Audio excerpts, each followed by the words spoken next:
Everybody, and welcome back to the ATI podcast. We're here for episode 101 in our guest spotlight segment, and we have a very special guest this week, and that is filmmaker James Dean. How are you doing, sir? I'm pretty good. Thanks for having me on, man. Oh, it's such a pleasure, sir. And so a lot of what we're going to be talking about today, folks, James has a new movie out, XXX-MAS. I know he's got another film about to release too. We'll touch on that as well. I had the chance to catch XXX-MAS and watched it last night on an on-demand service.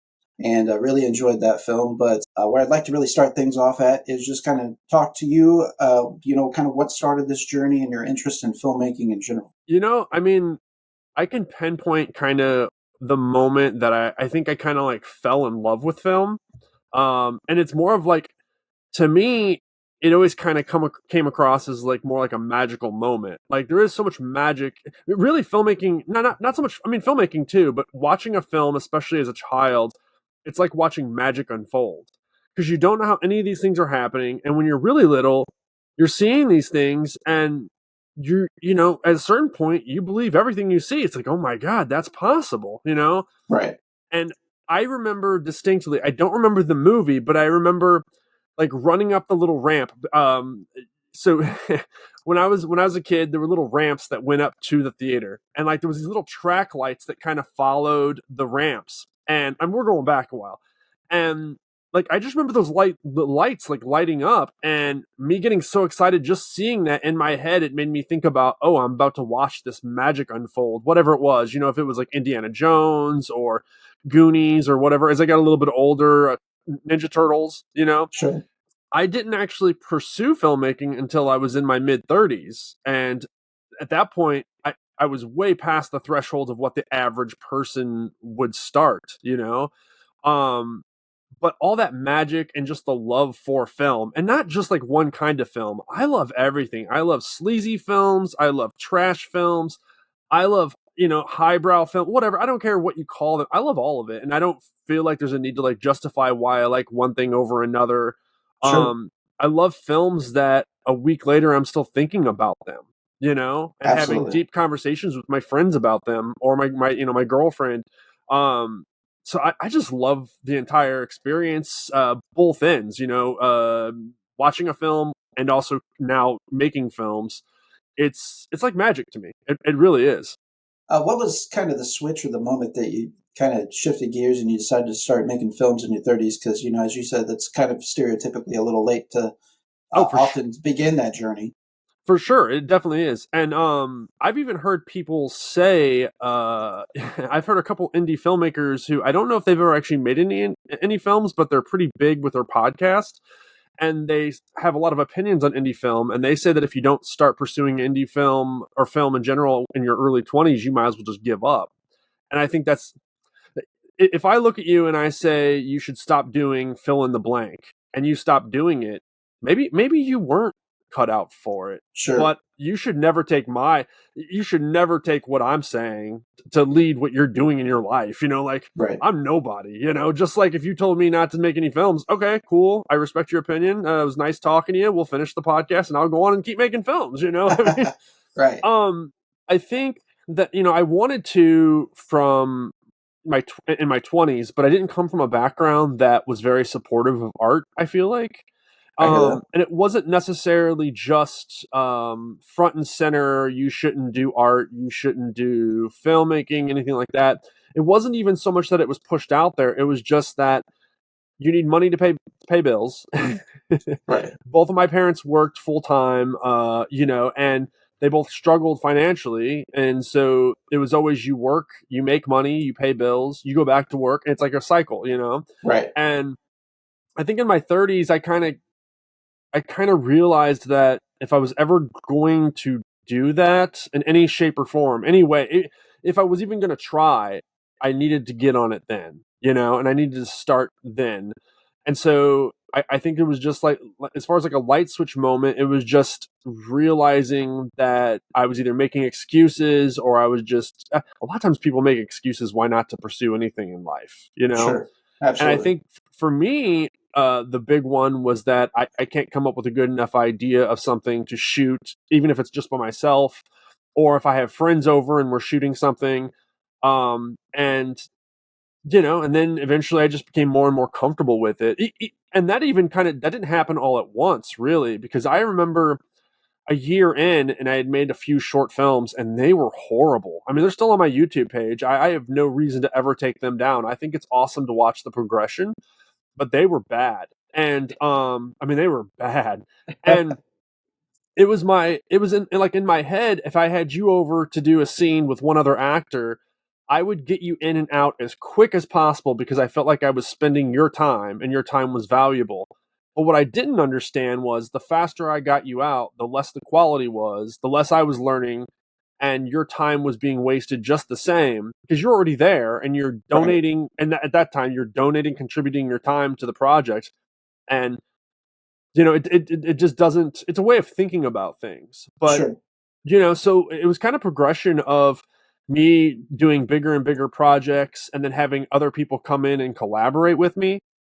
And I think the collaboration really opened me up to other things. I remember the first time I had someone shoot a short film for me that I didn't shoot myself. And I was so nervous because I had never worked with someone else. And this person I considered very talented and much younger than me. And, you know, like, it was just, Sure.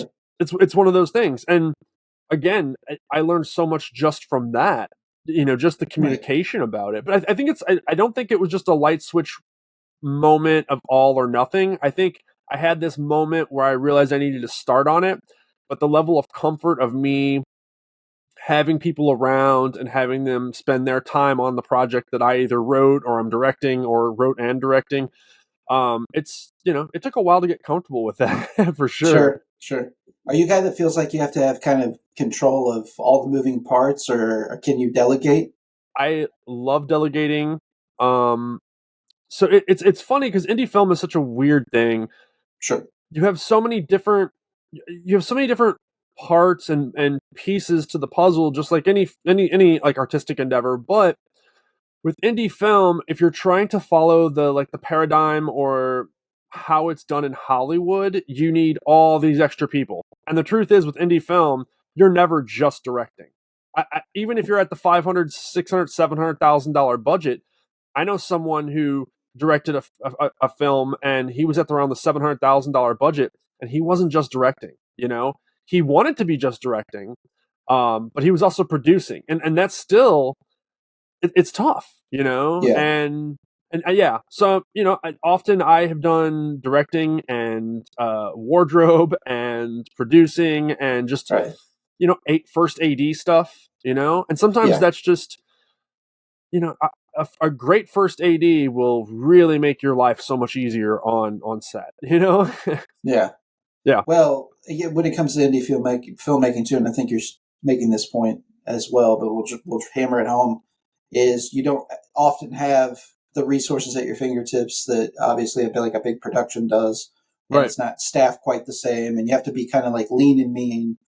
So that's why like a lot of people typically wear hats in indie filmmaking too, right? Yeah, no, definitely. And I will say that, like, you know, in all the projects I've worked on, everybody has always been really amazing. And our first film that came out, it, it took us a long time to get that one together, you know.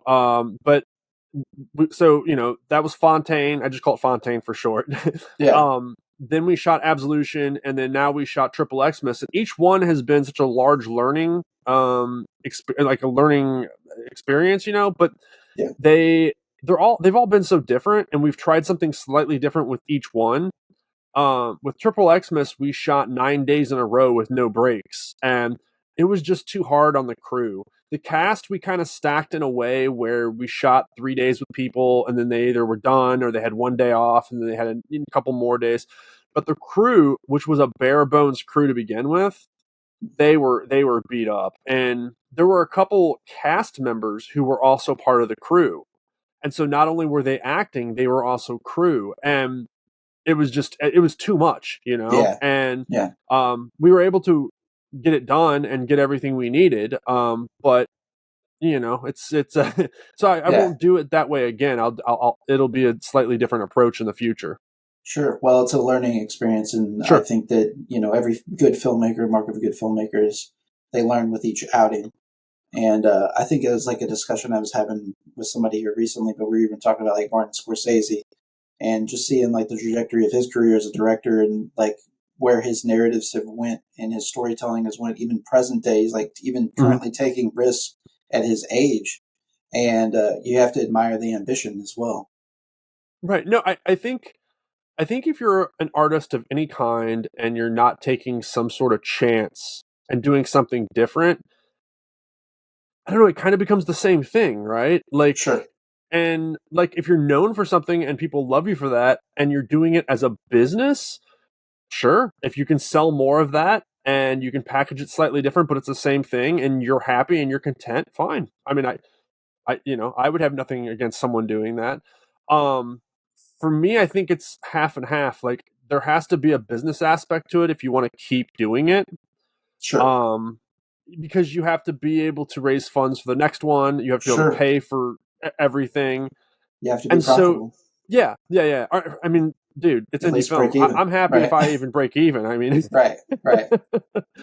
but yeah, no, that is the goal though, is that, one day I can make enough off of this that I don't also have to work a full-time job and, make so many concessions at that even, Sure. because I work about, it depends, but I work about 35 hours a week right now. And then for the last 9 months, well, 12 months, I would say now, for the last year, I've put in an additional 35 to 50 hours a week on this film.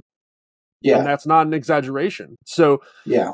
you calculate all that in, have, a relationship with another human being, and you have Right. friends, and you try to go to the gym 3 or 4 days a week. And Yeah. it's just, Yes. it's tough. Yep. It's hard to juggle life sometimes. You did mention earlier Fontaine. That's Fontaine and the Vengeful Nun, right? Your Yeah. first film? Yeah. Would you say that there's any big lessons that you learned from making that first film going into XXX-MAS? And I know you already had mentioned that you learned some lessons with XXX-MAS that you're going to change in the future. Oh, for sure. So with Fontaine, I would say Fontaine will forever be a movie that when I watch it, I'll always smile and be happy. And it's not that it's a perfect film, because none of my movies are perfect films. They'd kind of be boring if they were, honestly. But I think I will always say Fontaine is the film that taught me how to make films. We spent we shot 1 day a week for 9 months on Fontaine. 9 months. Now we had to take a 3 month break because of COVID and like the lockdowns, and then when we came back, we started with outside scenes and kind of stuff like that. Just kind of, I mean, things were, things were pretty touch and go there. Yeah, for sure. But we were persistent enough, and people were passionate enough that they all came back to the project after 3 months off. And that was a 29 shoot day schedule, 29 days over 9 months. Yeah. Usually 1 day a week. Absolution, which is the next one to come out, we shot over 3 months, and that was 21 shoot days. And then XXX-MAS, the bulk of it we shot in 9 days. Wow. And it was 9 days in a row. Yeah. And we came Quite back different in schedules, for sure. Oh, for sure. But each one taught me something. I think XXX-MAS taught me how hard I could push myself and other people, what is reasonable, what reasonable expectations I could, have. And also when I write, and when I also write with my co-writer, I tend to write very big, with in the back of my head always a backup plan of, we can do this if we need to, we can cut this back or pull this back. With indie film, you have to be ready to pivot if Sure. something goes wrong. With 9 shoot days, with practical effects, we did almost all practical effects on this film. It was, every kill except one was practical, and that one kill, we attempted it 3 times with practical effects, and it just was not happening. I spent 3 different times trying to shoot that same thing. Yeah. And it just wasn't working. And, but with practical effects, one effect that's supposed to take 20 or 30 minutes on set, not including the makeup application and everything, that can turn into 4 hours. And if you only have a 10 or 12 hour day planned and a third of it just got ate up by one effect, by one kill, that's tough to kind of work with. Absolutely. One thing I noticed, and you kind of touched on this too, like people that you work with, I noticed that you use a lot of the same people throughout your films, like frequent collaborators, if you will. And that's something that I always find very interesting, and I always like to see that in filmmakers. Like somebody, for example, that's jumped out right to me right away was like Kurt Abishon you use across all your films. Yeah. I love Kurt. So there's a couple there's a couple things with that. One, if someone's talented, that's awesome. But I'll be honest with you, there's been a few people that have been super talented that I'll never work with again. I'll be honest with you. And then there's people that you see coming back over and over again.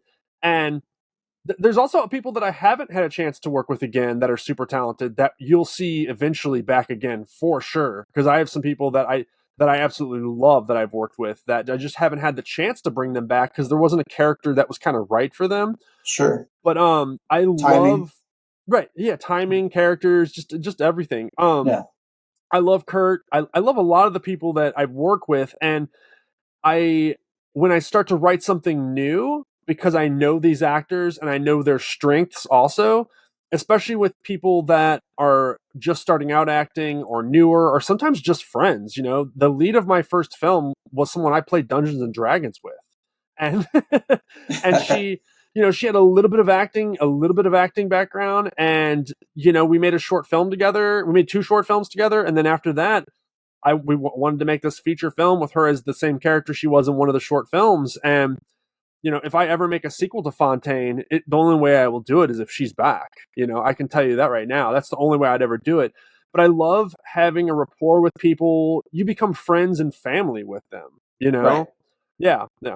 I'm sure the work environment also creates kind of a shorthand as well. Like, you don't have to necessarily get into the weeds with some of those people that are a little bit more seasoned, having worked with you in the past too. I think that's important. I don't want to over exaggerate this, but I think that's even more important with a director of photography or a first AD, Sure. Because they're the people that are setting up everything behind the scenes. And if there's a miscommunication with them, right, things can be thrown off by an hour or more. With an actor, usually it's something that can be rectified in a few minutes, maybe. Right. Also, especially with indie film, when possible, I try to do a lot of the direction before we're ever on set. I try to give, even if it's not in the script, 1 or 2 or 3 paragraphs of background on the character. That way it gives the actor something to work with. Otherwise, they're just Sure. they're just making this stuff up in their head, which is fine also. But if they're going the wrong direction with it, it's so much easier to kind of get that, to bring life to the character together at the beginning than to have someone go a specific direction with it, and then you come in and tell them that's not right. That's not the way we're going with it. Sure, absolutely. Well, you've mentioned it, but you're giving people more resources to do their job, and that's just like a mark of a good leader, regardless if you were directing a film or, you're marching the infantry down the line. You got to give people tools to do the job. Right. And and those things that day one, I knew none of this, none of it. So over the last 7 years, this is all. Now I do have a background. I've had a couple small businesses at different times. At one time I had up to 10 employees. I absolutely hated it. I hated it. People and it's a janitorial company. So people that are cleaning unsupervised, which is what most cleaning positions are when you have that small of a crew and that, accounts and whatnot. It's very, very difficult to keep them doing what you need them to do and just even showing up half the time. Right. So being on set with people, it's a lot easier. And again, when you're directing, ideally you have a first AD that steps in and is helping run the set. So you're not running the set, you're directing, making adjustments, if you need to do something else, you can kind of pivot, but Right. yeah. Of course, got the chance to see XXX-MAS last night. And what was the official release date on XXX? It just came out this month, correct? Yeah, December 8th. I had to look at my calendar. Yeah, I hear you. December 8th. So we premiered that at the High Point, right? Is that right? Yeah. So that was on December 2nd. We had a premiere, and then so we had a premiere at High Point December 2nd. We had a screening in Philadelphia on December 7th. And then on December 8th, it started streaming at newvillagevideo.com. And then we actually have this weekend, tomorrow, Friday, we have another screening at the Arcadin, which is like a micro cinema. Yeah. I just found out today that it's I think it has one ticket left, which is awesome. I mean, like, that's amazing. Yeah. And then on the 20th and 21st, we have screenings in New Orleans at the Zeitgeist Theater, which is like an art house theater. And I just found out today also that those are the one day is almost sold out also. So I'm pretty hyped about that. That's awesome. I never, you never know. You just don't know. And I've put a lot of time and even money into trying to market things a little bit. And sometimes it feels like you're just like tossing time and money and effort into a hole, and it just nothing. It's tough. You don't know what works, what doesn't. It's hard to track the metrics of what is working and what's not sometimes. Yeah, no, I hear that 100%. I think you're going to really, have you been to the Arcadin before? Cinema? I have not. Okay. But as soon as I started talking to the owners, I absolutely like right away realized they are my kind of people. Yeah, they're great people. Yeah, great people. Yeah. We shot a scene right next door at the Heavy Anchor for Fontaine. And we were there for two weekends shooting a bar scene that turned into like this bloody, gory katana nun, madness. And yeah, so I mean, at that point, Arcadin wasn't there, so I'm really pumped to go there and then really kind of just rub elbows a little bit with them, because like I've seen the lineup of the other films they play, and that gets me excited, because those are the kind of people that I would have been friends with in high school. Yeah, they're really great people. We had a chance to do a small business on site with them for awesome. our podcast, so got to know those folks there. And I've caught a couple showings there. They had the short film, or I guess it was the St. Louis Filmmakers Expo, right, in the spring, and I went out for that and caught friend of the show, Mondo Franco's short that he debuted there, his X Massacre. So yeah. He has a new feature film also. He just wrapped on, I don't know where it's at I mean, I guess it's in post right now, but is it Reaper Road, I think? That's correct. Yeah. Yes. Yeah, he's a super cool dude. Yeah. He actually, I'm not throwing him under the bus here. He got sick, but he was supposed to play the manager of the strip club in XXX-MAS. Oh, really? And he got sick. He got really sick. Wow. And he texted me earlier that day, and he's like, "Man, I don't think I'm going to make it out." And I was like, "Okay, man, I hate to hear that for so many reasons, but I understand. I mean, if you're sick, I don't want you to like come out." And it was cold out, and it was like raining kind of, and it was and that's another plus, is right now I'm at a point where I can't say it's always easy, but between me and if I reach out to three other people, I can usually find a replacement actor that I trust and have worked with within a couple hours, usually. Not always. Wow, that's great. That's great. Yeah, it's nice for sure. Especially if you've worked with the person before, because it's nice to be able to have that. Yeah. You mentioned shooting a scene over at Heavy Anchors, so actually I just worked with Mondo Franco on Reaper Road. He didn't know, but his guy that he was scoring his film was a friend of mine. Oh, okay. And he was tasked with employing a band for the live performance that I guess the lead characters are there to see, this reunion of these artists that are doing a fundraiser for one of the characters who I believe has breast cancer in the film. And so I ended up being the bassist in the band that will be in the film.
Yeah, so you'll see me there. My first acting gig. That's awesome. But Yeah. it's probably not that big of a stretch because you're a musician. You've done a lot of that. So yeah, Sure. yeah, Sure. yeah. Yeah. Yeah, it was pretty easy. All I had to do was just get up there and do what he told me to do. So, Right. Yeah. I can Right. follow orders, right? Yes, sir. Uh, but so, of course, I saw XXX-MAS last night. Was it Village Video is Yeah. the name of the, It's newvillagevideo.com. New Village Video. Mm-hmm. Okay. Yeah, so I use that service. Very easy interface to use if folks can't get out to actually see, a screening in person. So I do highly recommend it. Use PayPal. Everybody's got PayPal nowadays. And very cheap, $3.99 to watch the film. So can't encourage folks enough to take a look at it. And I was new to that service and new to them. This is the first time we've had a film on their service. And I am very happy to report that one, I met them or knew about them because of another filmmaker that I had interviewed, and they had a good experience with them. And then I didn't realize this, but one of the owners of that is a filmmaker as well. And they also support kind of like, they support films that may not always make it on mainstream streaming services. And what I mean by that is if there's a lot of extra nudity or a lot of extra gore, Right. they support those films, and they don't see a need to say, hey, we're not going to show this. And you saw XXX-MAS. We definitely push the limits as far as how much nudity you're going to put in a film that's going to make it on a mainstream streaming service. Right. I do believe Amazon's going to pick us up. They have selected us, but that doesn't mean anything. They could decide to turn us down at any point. I mean, right. That's how it works, especially when you're an indie film. Sure, I hear that. Yeah, so you've already touched on some of the big things, because the movie opens up and the nudity is there, full frontal for everybody. So for sure, yeah. And I was just, for me watching this kind of going in blindly because I hadn't seen any of your work before, other than like stills and stuff, and read about it. I didn't know quite what ride I was in for, like 100%. Saw the trailer. I had some assumptions. Right. Also the poster. I think the poster will also give you an idea, and the name. Sure. Sure, absolutely. Right. And so, like at first, I was just I wasn't real sure. Am I going to be watching? Like, is there people that are coming this confused, thinking that this is like a porno? I've had 3 or 4 people ask, and I've seen people ask other actors that were involved with the film. Yeah. No, it's not a porno for sure. Right. And there is, the funny enough, there is a little bit of subtext for sure that is saying that there's nothing wrong with sex work. And I want to put that, I want to make sure that's very clear. Absolutely. There's like some heavy sarcasm and like this dark cynicism that Santa Claus has in the film. Yes. And there's definitely commentary on that. But it's in support of sex work, and it's never made to shame anyone that does that. Right. And, there's at least a handful of people that are involved with the film that have done sex work or are currently doing sex work, including some producers. So, yeah. Obviously, that's something that we've talked about openly several times on our show, and we're obviously in support of that as well. There's a lot of, old blood taboos associated with that shit, and it's time to move on, people. We're in 2023. Right. Yeah. No, I agree. Well, our first film, Fontaine and the Vengeful Nun Who Wouldn't Die, just to give a real quick synopsis, it's about a nun who ripped her own eyeball out in a short film that we made. She went nuts, and she ends up hunting down corrupt clergy and Nazis with a chainsaw and a katana. Okay. That's a statement. That's a statement. Yeah. Now, she's also a lesbian in the film because nunsploitation, if you go back to like 60s and 70s films, it almost involved tons of nudity and tons of lesbian sex. So everything in that film is on display with regards to exploitation. The one thing that we didn't exploit was the lesbian relationship. There's a kiss, and that's all that takes place. There are boobs at other places in the movie, and there's even a fake dong at one point. But we didn't, that was one thing I didn't want to, you already have a crazy, bizarro fucking world, you already have this nuts world. And the same thing with XXX-MAS. That's what I'm getting at. Is you can have these crazy situations and make fun of things and have over the top gore and have fun with it, but you can still also treat certain aspects of it with respect and have a serious message underneath it. If people pick up on it, or if they're, if sure. you don't have to, but it's there. It is there. Definitely. And the next point I wanted to like lean into, and you're kind of already hitting some of those notes, is the fact that I feel like there's obviously an exploitation, degree to this film. Sure. I would assume, you could use at, things like sexploitation to a degree, but I think just like exploitation overall is definitely an influence on the filmmaking. I would actually kind of like consider this an exploitation film. Would you agree? I think so. I wouldn't disagree. Yeah. I guess like if you're taking a good look at it compared to like our first film, that's my first thought, and then I'm like, well, not as much. But Sure. and our first film was like a love letter to like 70s exploitation films. So this Right. one definitely is more of, I would say, an homage to like 80s and 90s exploitation films, I can see that probably. for sure. There's a kill that's a direct. I mean, it's one of my favorite kills in a horror film ever, and that's Brain Dead, Dead Alive by Peter Jackson. Yeah. And we don't need to get into that. I don't want to spoil anything, but Sure. it's easily one of my favorite kills in the film, and it's one that I've been wanting to incorporate. We were working on a high fantasy comedy drama style thing that really wasn't any one genre that was going to be a show, but then like the Right. budget just ballooned to such a huge amount Right. that I was like, we can't do this for what we have. And I wanted to use that kill in that as a huge finishing kill for like the first episode, with this epic standoff between this barbarian and this demon. And so it's been around in my head for years that I wanted to do that kill. So I got that out, Yeah, absolutely. One thing too that I wanted to touch on with the film is that, like, there's a lot of Easter eggs for people that are fans of film or cinephiles or fans of particular directors, or you're at least aware of their work.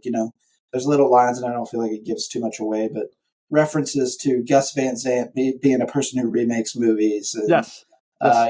References to Gaspar Noé. Gaspar fucking no. Yeah. I mean, it's in a darkly comedic moment, but that's shit that's like right up my alley, and it's so fitting in the moment as well.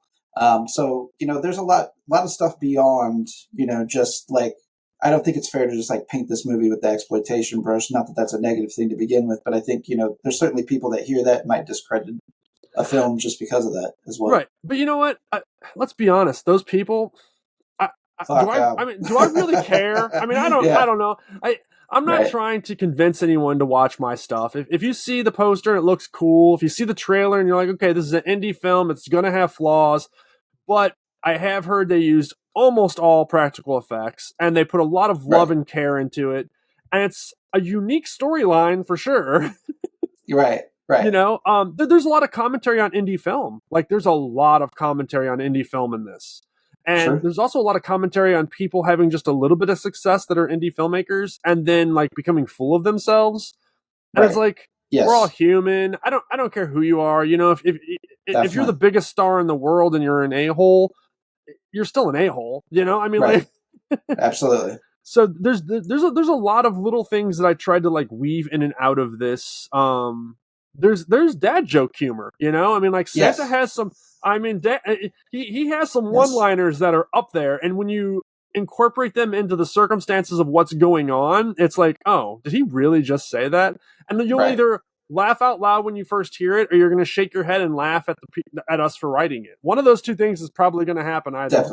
Definitely. I would say like my top like 3 favorite things about the movie, just like not to give too much away. Sure. It's certainly, what I already talked about, kind of just like the little Easter eggs and references to like other directors and things that like cinephiles will pick up on, like commentary, like you mentioned, on, certain types. And as well as the practical effects pieces, of course. So I'm always a huge fan of practical effects in movies. If you can do it, there's always like this realism that comes across the screen when done right with practical effects that you just do not get with CGI. The one scene that you mentioned that is CGI, I understand why it is because of what the gag is. Right. It would be difficult. We built ahead for that. We built ahead for that and attempted it 3 times. Yeah. I could see how that would be difficult. And, it wasn't a moment. I was actually surprised to see it not be practical, just because everything I had seen was practical up to that point, and I suspected would be. Yeah. But it's still not done badly with an independent film, so I think you guys, right. But made it it as hurt my seamless as soul. possible. It hurt my soul, but also I understand that, and this is a big lesson I learned with Fontaine, is you have to you just have to go with it, and sometimes you don't want to sacrifice quality in any way, shape, or form, but sometimes things are the way they are, especially when you only have so much money and you only have so much time, and Right. you release that into the world, and then you're either happy with it or you're not happy with it, but then you go on to the next thing, and it is what it is, and Right. I think we have some killer practical effects in this, and For a lot sure. of the kills they work really well, I think. And the performance that stands out the most to me, and it's not to say that like anybody did a bad job or anything, is definitely Drew Marvick's performance as Santa. Yeah. And I really do love him. And there's just like little like comedic timing things, like dark comedy timings and things that he does. And I'm sure some of that's your direction as well. But I mean, he just killed the performance. There wasn't a dull moment with him on the screen. He is amazing, and he's just amazing. He's definitely someone. This was the first time we worked together. When I was writing the first draft, I became aware of him, and immediately I knew, like almost immediately as I started writing, I was just started picturing him as the character, right? And he showed up on set, and he elevated everything that I wrote, and everything that my co-writer's name is Louis Otero. Everything that we wrote, Drew just elevated. And on top of all that, he's a funny guy. He's just really, really funny. Like some of the outtakes on the Blu-ray are just, him sitting there, and I don't want to give it away because it's a spoiler, but him like making a joke in a scene that like references what's to happen later in the film. Yeah. He's like, ha ha ha, you're so sweet, we're so great. And he's like, I'll kill you later. Right. It's Absolutely. on the Blu-ray, and I'm like, oh my God, Drew, okay. That's hilarious. He's great. Honestly, everybody came in and did the absolute best they could, and there was a lot of challenges, as with all indie film, but sure. Yeah, I look forward to working with pretty much everyone again. Yeah. Yeah. And you kind of made comment about this earlier, like when I asked the question, do you think that people think that this is a porno? I saw on Jonathan May's Facebook that he had mentioned that like people were asking him if he was a porn star. Like that's a thing that he gets asked way too often now. So I got a good chuckle out of that for sure. Yeah. So Jonathan May, I don't know if you ever talked to him. He's actually he's done comedy. He's done stand up. He's from St. Louis. Yeah. And I've worked with him now. Let me think. He was in Absolution. He was actually in all 3 films. This is the first lead. So we've done 3 features together, and he did 1 short film. You want to check out High Five with him in it. I think it's a short film. It's on YouTube. Okay. It's like 5 minutes long. And it also has Kurt Aubuchon. So okay. I'll check that out. Yeah, it's called High Five, and it's a comedy, so it's completely different. But he is so funny. And he played in Fontaine. He was like a cokehead, just snorting coke off a table, and he gets killed. Like he has a little fight skirmish, he gets killed. And then in Absolution, he's an extra in a diner, just an extra, like nothing big, not even a line. And then in this, he was the lead. And and then of course, like I said, the short film. I love Jonathan. He's awesome. And yeah. I want to continue to expand my circle and work with people outside of St. Louis, but I never want to abandon St. Louis or forego the actors here, because I'll tell you what, there are some super talented actors, and there's actors I'm aware of that I haven't had the opportunity yet, that I've seen in other things that are local, that I really Jackie Kelly, I've never worked with her. I really want to work with her. Like I know Mondo's work. I know a lot of people have worked with her. She seems like someone that would be phenomenal to work with. Scott Dunn, he's a local guy that I've seen. I've seen him in some short films. He was Red Night at Skies, Chris Grega's new film that just came out at the High Point 3 weeks ago. There's a lot of local talent that I really want to try to work with in some capacity, and people I've worked with in the past also that I just haven't had the option to work with again, or scheduling wasn't working. Yeah. Jackie's a real pro. We featured her at a part of our Women's Month. We selected some really talented women, and we got a chance to sit down and talk with her for about an hour and a half. And man, she's excellent. I've seen her in several different things as well. And I got the opportunity to see her work firsthand in person at Reaper Road as well. She's one of the female leads there. And it was, you get goosebumps if you have an appreciation for that sort of thing, to see the type of performance in person for sure. Yeah. She's very talented.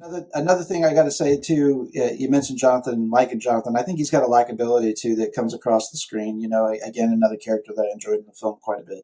Yeah, he. So I was reading one of the earlier reviews we got, and one of them said the review said Jonathan May is just fucking lovable. Yeah.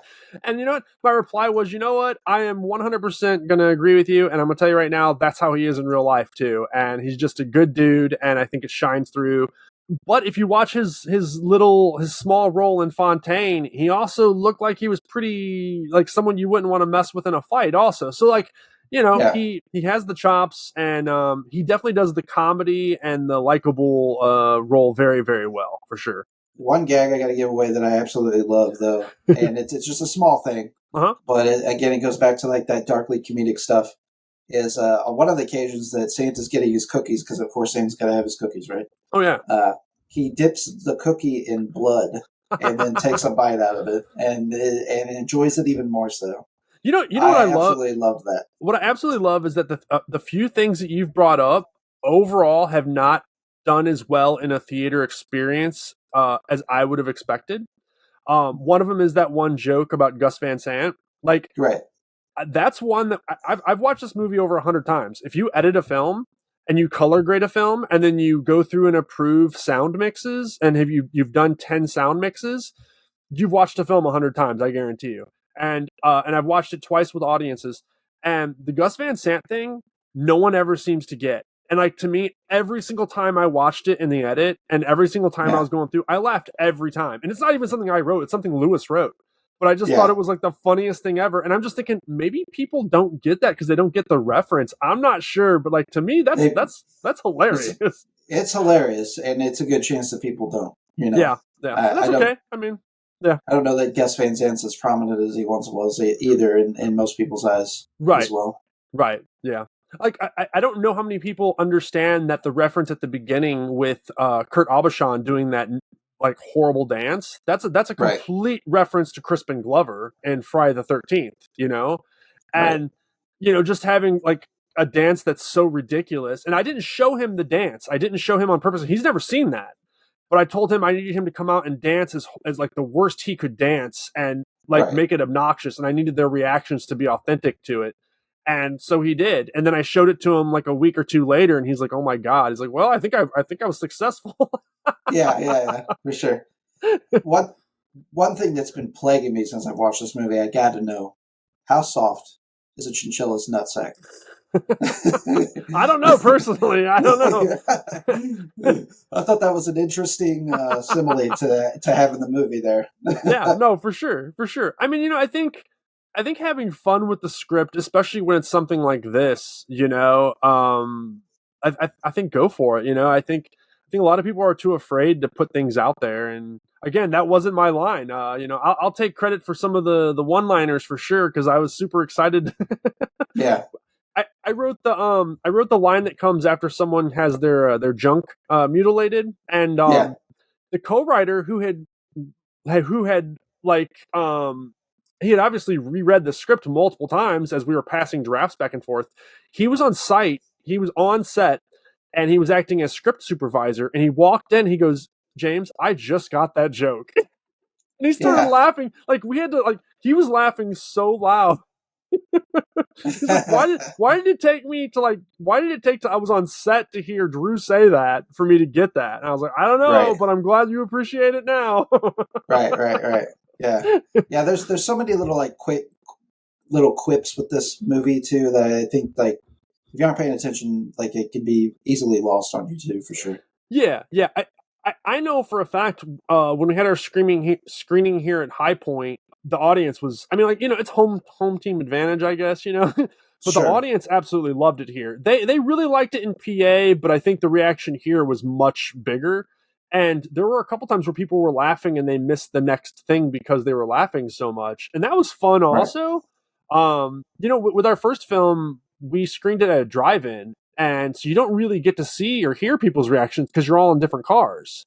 Yeah. You know? But I also really, from the get-go, had always said I was going to do the screening for Fontaine at a drive-in because it reminded me of a drive-in movie. That's kind of what the aesthetic, everything about it was, you know? Sure. So high point on the second was the first time I'd ever sat in a theater with a group of people watching a film that we finished. Yeah, which was it was a fun experience. Yeah. The total runtime of the movie, I believe, is 72 minutes. Correct? Yes. Or correct me if I'm wrong. No, that's so. This is a quick watch, everybody. So I can't encourage people enough to give this a chance, and the convenience of the New Village Video platform as well. And we're definitely going to have, of course, on the on-demand version of this episode, we're going to have links. We're going to be sharing that across our social media, so you guys can catch the film as well. We'll make it real easy for you. So don't freak out about this if you guys are listening to the on-demand version. Of course, wait till you get stopped and you're somewhere safe. Those links will be there for you without question. We also have Blu-rays for pre-order. I doubt they'd be at your house by Christmas just because of what the post office told me earlier with delays in shipping. But we do have, and I'll let you know what that is, and you can include it. But it's monsterkidfilms.com, and people can go there and pre-order the Blu-ray, and it should be shipped out in the next week or so. Yeah. Very cool. So yeah, if you guys are part of that physical media curation and like to have your physical media collections in order, that's something, of course, that we promote on our show, and we can't encourage you enough to do that. And of course, it's supporting a St. Louis area filmmaker and filmmakers, I should say, because you're using a lot of St. Louis talent in this film too. Sure, yeah, and I think we always will. Not getting too far off topic, but I was talking to some St. Louis filmmakers yesterday. I was on the Chris Grega's podcast, the Indie Film Sucks podcast, and we were talking about tax credits coming back to Missouri for film, and I hope that's something that really we can make use of, because I'll be honest with you, up to that point, the next film we were looking at making, I was looking at tax credits and where we could go that was outside of St. Louis for sure, right? Because especially once you start to hit a certain, I think the tax credit here works no matter what level you're at. I think 50 is the lowest, but that's something that we can do for sure. But I know PA has one. I know Georgia. The TV show Ozark wasn't shot here in the Ozarks because we didn't have a tax. Come on, I know. It's ridiculous. That's a lot of revenue lost as far as all the accommodations and the lodging, food, everything. Yeah. I think and somebody out there is going to yell at me and correct me probably, but I believe that Fincher actually went and hacked out his own deal to shoot in Cape, because that's where they shot Gone Girl at. Yeah, I think he actually worked with the city directly, or his team did, anyways. Yeah, to get some benefits of shooting the film there. Yeah, it's crazy that you'd have to go that far. And then if you're not Fincher and you don't have that support system around you, you're too focused on just trying to get the film made, let alone trying to find the breaks for it, Right. Again, as we continue to push and kind of go to the next level, I do want to step up our budgets, step up the resources we have at our disposal, and even spend more time in pre-production on the next projects. And so I definitely think we'll be utilizing a tax credit wherever and that'll definitely determine where we shoot at, and I'm not opposed to flying people from St. Louis out either, because I will want to work with St. Louis talent again, but it's way easier to have a lot of the extras and a lot of just even the crew, flying crew out, that doesn't make sense for me. Even if I love people, talent, is one thing, crew, there's a handful of people, but outside of that, if we're not shooting here locally, it'll be easier for me to hire a crew somewhere else, and for sure. And that sucks, because, so that's the way it goes. I'm excited about the tax credits. I hope that they can work in our favor for sure. Yeah, absolutely. One last question I wanted to ask about this movie, or how it relates to this movie, is we've kind of talked about shooting schedules and the lengths of these various movies that you've done as well, and I'm sure a lot of that's dictated based on what venue you have on what days and that sort of thing. Was there any particular reason that you shot within 9 days XXX-MAS, the majority of it? Yeah, the biggest factor, money. Money, honestly. It was XXX-MAS was too ambitious, and as is everything I write, pretty much, if I'm being 100% honest. So it was too ambitious, and not just in what was being put on the screen, but also the amount of time we had. So also back to the money portion, we rented an Airbnb, and they knew that we were shooting there, and we had it for 8-9 days, and because we shot one day ahead of time here at our house actually, and so when we shot there, I also made use of all the rooms because it was like 6 bedrooms, and so we had a lot of the cast that was in from out of town stay there, which saved paying for hotel rooms. Right. So Right. it's just one of those things. Yeah. Yeah.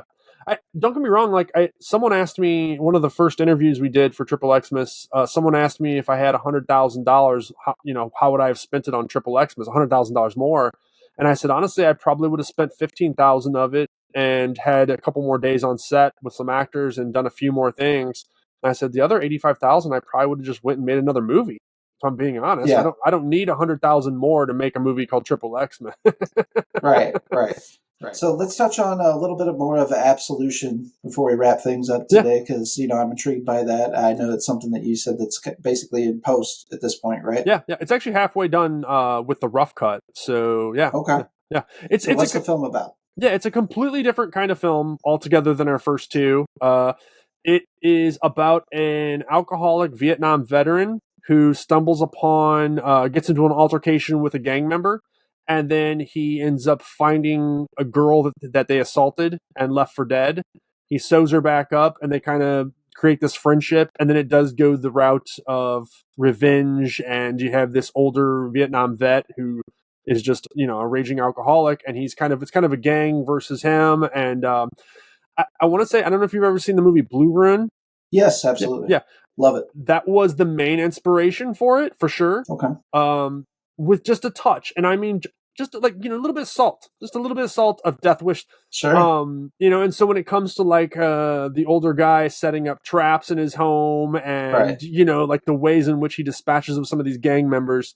So it's not horror. It's definitely like a revenge thriller with touches of drama in it, And so very cool. It's definitely a different kind of film, and I hope that it works with everybody. And yeah.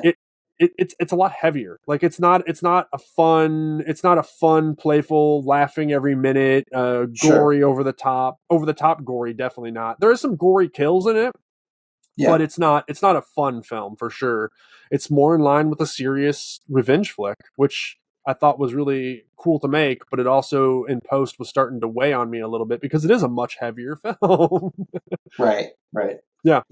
I'm a big fan of revenge films. Old Boy's perhaps my favorite film of all time. That's one of the best hallway sequences of all time. Without question. Yeah. And it's been like robbed from so many times since, and nobody can quite replicate it, in my opinion. Daredevil did a good job at trying to really in their good. own way. In their own way. Agree. And I haven't even watched Daredevil. I just watched that scene to know that they did a good job. Yeah, I will be fair. Like whenever I saw that, like me and my friends talked about that, and it was like, man, that's like the PG Old Boy hallway scene right there. Like they did pull it off for sure. Yeah. Very few films have. This isn't. I would consider this like a martial arts movie technically, but like The Raid, of course, also has some pretty sweet, tight, action sequences. The Raid 1 and 2. I mean, 2. I mean, both of them. Honestly, both of them. But 2, there's the fight out in the jail yard, and then the fight just sitting there in that like little stall when he's fighting off everybody. It's nuts. Like it's unbelievable. Definitely. Yeah, it's amazing. I'm glad to be hearing that you're delving into like the revenge genre as well, because that's one of my favorites without question. Yeah, I think it's mine also because like Fontaine definitely has a lot of what the film is about is revenge. Sure. So, yeah. Well, you're kind of like already it's like an automatic audience in the sense that like you already got people like rooting for the good guy, right? Right. And you regardless of like what ultimately transpires or like what the payoff is, like you've got that invested audience immediately. Like you want them to get their revenge. Right. Right. I think one big difference just as far as theme, not how serious it's taken or if it's a B film or not, but the theme of Fontaine is more about anger and like that unbridled fury that people have when they're younger, I feel like, which I had a lot of hate and a lot of anger in me at one point when I was younger. So I definitely like put that into Fontaine. Just it wasn't even at that point in my life that I had it, but I knew what it was like to have it. And so that was kind of what I channeled into Fontaine. With Absolution, it's more about sitting with the choices you made earlier in life and having to be okay with those choices and what you can do with the time you have left and how you go about life, and what, Yeah. and just like handling that and dealing with all that heaviness. And someone Yeah. that's in their 70s who went through a war and is an alcoholic and all this other backstory that's in the film. That's why I say it's heavy, So Yeah. I just hope it connects with audiences in that way, and I also hope that people that watch XXX-MAS and Fontaine don't expect that kind of movie going into it, and I don't think they Right. will if they watch the trailer. I don't Right. think they will at all. Sure. I know you said you're like kind of like halfway through post. Do you have like a ballpark of an idea of like what's the goal on getting this released? My Sometime next year. my goal is fall of next year, maybe winter. I really pushed myself with XXX-MAS to get it out for Christmas this year, so I'm going to take my time on it. It'll be the first film that we have something that was properly scored. With XXX-MAS, we kind of had sheets because a lot of Christmas music we could use. Right, for sure. And with Fontaine, I had a service that I could make use of, but this will have a proper score. That of course costs money, and I'm out of pocket for all this. And there's a lot of small things that have to be done. There's explosions that take place in the film, and as much as I would have loved to have made them practical, the properties we were on were not going to allow a practical explosion. So that's visual effects, and if you're going to make anything with visual effects look good, you're going to spend a lot of money on it. So absolutely, we're going to spend money on it. Yep. You got to know what hills to die on for sure. Yeah, for sure. So I kind of wanted to round things out today with like picking your brain, let our audience get to know you a little bit better about some of just like your own personal fandom, James. Yeah. Mm-hmm. And I would kind of like to start, and I know this is like so hard to answer, so bear with me. Could you perhaps give us like, if you were to be on a desert island, and let's try to keep it like kind of 4 movies that you would have to have that you could watch endlessly on this deserted island? See, I know my first 2 like instinctual. Maybe Breakfast Club. I love it. I'm gonna try to start with something like that. It's heavy, but it's not horror.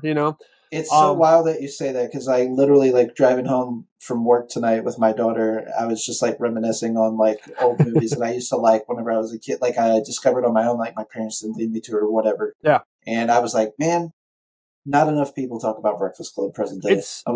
It's great. I mean, it's 40 years old almost now, but not quite, but close. But it's the movie that I had on VHS that I almost like I almost wore it out just watching it over and over. Yeah.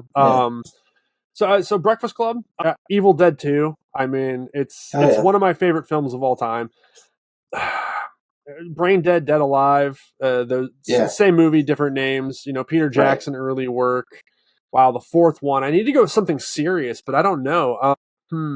Okay. Off the top of my head, I'm gonna go with Swiss Army Man because it's on theme for being all alone by yourself. Right. Yeah, that's pretty funny. And it's also like I love those directors. They went on to make Everything Everywhere All at Once. So yes, and I almost said that, but I was like, we'll go with Swiss Army Man. It's more, I think that would be my 4 for right now. Now, you ask me tomorrow, it'd probably be different. Sure. Yeah. I did enjoy Swiss Army Man quite a bit, and I think it caught like a lot of people off guard because they suspected, to some of the actors to be a little bit more involved in the film as to what they actually were, literally playing like a dead body the whole time, Yeah. So. And it kind of sets this tone, but at the end, it really punches you in the gut, and you just don't see it coming. There's no way that you're really going to see it coming, I don't think, and so. Yeah, I think it's a great film. If there were 4 filmmakers all time, regardless of alive or dead, that you could meet, who would they be? Kurosawa, for sure. He and I haven't seen a lot of his stuff, but what I have seen is just it just engrosses me right away. He understood how to keep a frame moving even without the camera moving, and all that background stuff doesn't. It keeps your eye on the frame, but it doesn't distract you from what's going on. And that's incredibly difficult, I think, to do. Definitely. You said 4 that I could meet. Yeah. Alive or dead. Oh wow, this is a good one. I think I want to say Tarantino, but I'm not gonna say Tarantino because I wouldn't be able to ask him. I'd ask one question, he'd talk for 4 hours. So I'm not gonna I say hear Tarantino. that. Yeah, and I do love his work. Yeah, Okay. I, someone that I think is often overlooked, but I think is amazing is Spielberg. And I know that like he's known as like great, but like a lot of people now, I feel like especially younger people don't want to give him credit for what he's done and what he sure. continues to bring to the table. So I think Spielberg would be a good one. Um, I've heard James Cameron is the biggest dickhead in the world, so we'll pass on him. Yeah. Yeah, well, I thought it was funny whenever I was actually doing research on Chronos recently because we did the 30-year anniversary of Chronos, Hmm. was that supposedly Guillermo del Toro has his book. Like, he famously keeps books, like little notes of all the Yeah, stuff, trials characters, makes dioramas, how he wants to stage the scene. Like, right. just he's got this like shorthand, and he's like an amazing like artist, like drawer Yeah, as well. yeah, yeah, And apparently, he let James Cameron like borrow that like drunkenly, and he never returned it to him, mm, and he has no idea where it's at. yeah. And I'm just like, are you serious? Like, how do you not notice It this book that isn't yours in your home? it I don't know how that happens. it is funny that you bring up Del Toro because honestly, I was saving him for the last one, but so he would be 3 or 4, one of the two. Yeah. Just because I think he is so incredibly talented, and he seems like a soft-spoken, like genuinely kind Oh, he soul. seems Yeah, super humble. yeah, yeah. Yeah, Seems so like, and I think he he he loves all kinds of film, and that's definitely. also kind of what appeals me to someone like Tarantino is that he's not he doesn't just like one kind of film. He could sit there and talk about all kinds of film, Right. and he he really loves it, and he just loves all of it. So I think so. We have GDT, we have I'm trying to think of who all I've mentioned already. Kurosawa, and So, I think I would add maybe Romero. It's so tough. Like I want to say Carpenter because he's one of my favorite of the more modern '80s, '90s, right. film directors. Um, I'm gonna go Carpenter. I'm gonna go Carpenter. I'm gonna go Carpenter. I Okay. think Carpenter would be my fourth one then. Yeah, I like it. I yeah, like it. Big fan of Carpenter. yeah. I Um, love too many of his movies. I absolutely are like in my top. Yeah, for sure.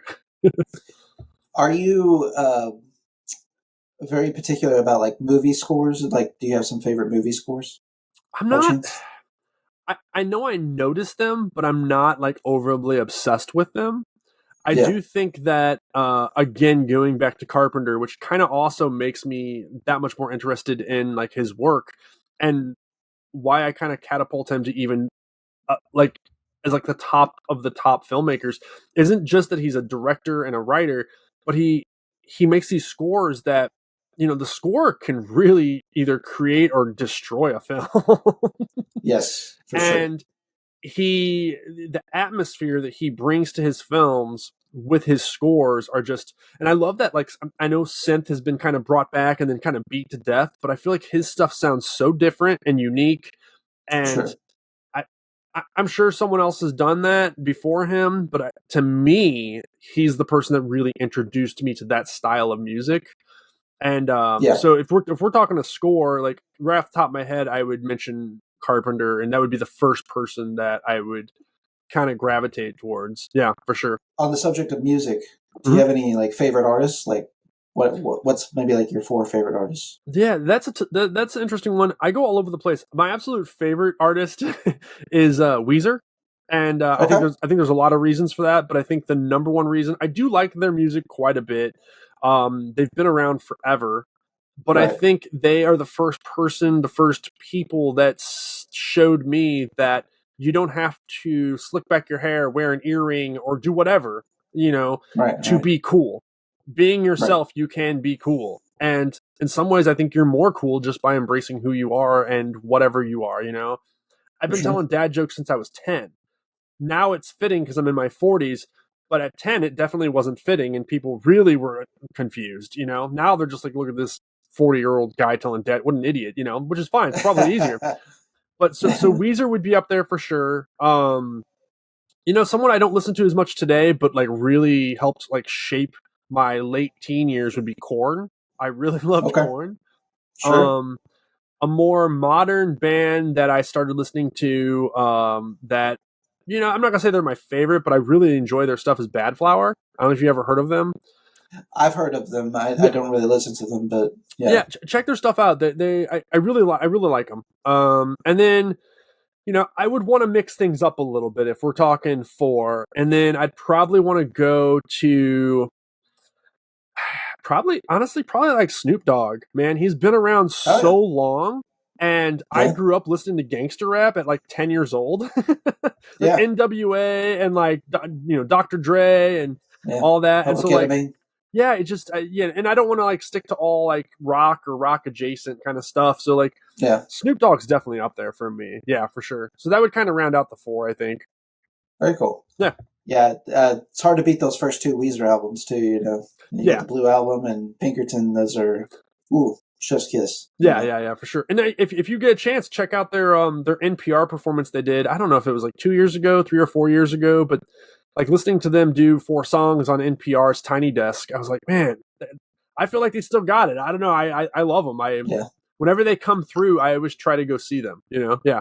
I was like pretty impressed with like their Toto cover. Like I did not expect them to like play that song and play it as well as they did. Yeah. I know that probably sounds like very much like a fan for me to say that, but no, I was like, man, that's pretty impressive. I had no problems with it, but everybody around me wanted to slap me when I said that. So just prepare yourself. Depending on who your friends are, they may not like you when you say things like that. I take unpopular decisions and takes with my friends all the time. We're in a safe place, right? Yeah. Well, James, it was a pleasure getting to know you this evening, and I think that a lot of our folks, based on our conversation that we had tonight, should have an interest in going and checking out your work. What's the best place for people to follow you and stay in tune with everything you've got going on? Yeah, honestly, the easiest way is through the site because all my socials are linked to the site, monsterkidfilms.com. And, I'm on Facebook. We have a Facebook group for XXX-MAS. I'm on Twitter. You can find me at Twitter on at JamesD7004. Instagram monster_kid_productions. So there's all these different handles, but they're all really linked at monsterkidfilms.com. It's just the easiest way to find everything, the films we've worked on, any kind of screening information, and then all my socials, including even the old podcast that we did where we interviewed other indie filmmakers, So, yeah. Very cool. Yeah. Very cool. And we, of course, are going to have his website in the episode details as well for the easy jump here. And we'll be posting that across our social media as well. One last question on the way out, James. What is a film that you are looking forward to that you have not seen yet this year? There are so many that I missed. There are so many. I want to tell you, like 20 minutes before we hopped on here, I had heard rumors of Beverly Hills Cop 4. I saw the trailer. I'm going to tell you, man, I'm excited. I think Eddie Murphy is someone that is an inspiration, and I absolutely love him. I mean, like, any career trajectory, there's going to be hits and misses, but I feel like he has way more hits than misses. And, like, first of all, the dude still looks like he's 40, and I think he's like 65. I mean, that right there is just... But he's someone that I love watching his new stuff. He just came out with a Christmas movie, and if I had time, I'd probably get around to it. It's not necessarily like... It's more of a family Christmas movie, but like Beverly Hills Cop 4, I'm pretty pumped. I just hour and a half ago now, just saw the trailer and I was like, okay. It's definitely paying homage to what they did before, but it's also stepped up the action to kind of be more in line with what you would expect by today's standards, Right. And the only thing that's really disappointing is that it's going straight to Netflix, and I would love to see that film on a big screen, So if XXX-MAS can go to a big screen, they can get Beverly Hills. It's definitely a film that it should get that treatment for sure. Yeah, it's kind of like the big blockbuster action, for sure, as is all the other movies in that franchise in particular. Yeah, he's had a bit of a revival. Yeah. I think coming to America too, Dolomite, the film he did with Jonah Hill, like he's had some, I really loved that he came back and did SNL, which he said he would never do as well. Right. Dolomite is amazing. Dolomite's amazing. Yeah. And I don't remember the name of the film with Jonah Hill, but that was really well done also. And I'm not going to talk about Coming to America too. We don't need to talk about that. Yeah, I hear you. I hear you. Well, James, thank you very much for coming on to the show. And folks, make sure you check out the episode details and give XXX-MAS a watch and give James a follow and keep up with everything he's got going on. Thanks a lot, man. Appreciate it. Hey, this is Josh from ATI Podcast. For show updates and news about the podcast, follow us on social media. You can follow us on Facebook at facebook.com/ATI Podcast 22, on Twitter at podcast_ATI, on Instagram at the ATI Podcast, on TikTok at ATI Podcast. DMs are always welcome. Have a question for the show? You can always email us at atipodcastquestions@gmail.com. Stay safe out there.